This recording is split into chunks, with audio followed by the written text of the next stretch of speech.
5 minutos del Espíritu Santo. 8 de noviembre. El cuarto don del Espíritu Santo es la fortaleza.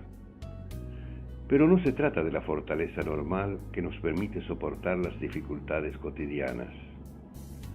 Este don nos permite ser capaces de una fortaleza superior que nos hace capaces de dar la vida por el Señor si esto fuera necesario. Es la fortaleza que nos hace sobrellevar con constancia cosas que en situaciones normales nos parecerían imposibles.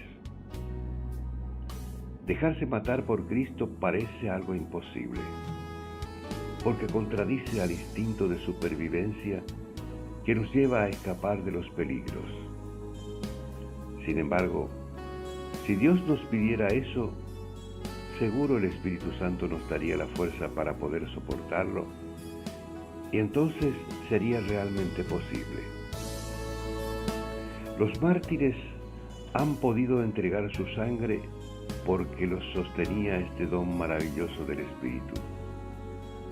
Pero este mismo don nos sostiene cuando tenemos que soportar cosas especialmente difíciles, cuando no se trata de dar la vida, pero sí de renunciar a alguna parte importante de la vida.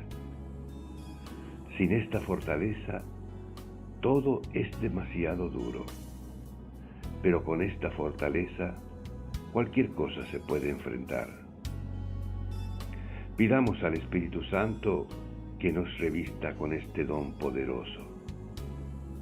Autor: Cardenal Víctor Manuel Fernández.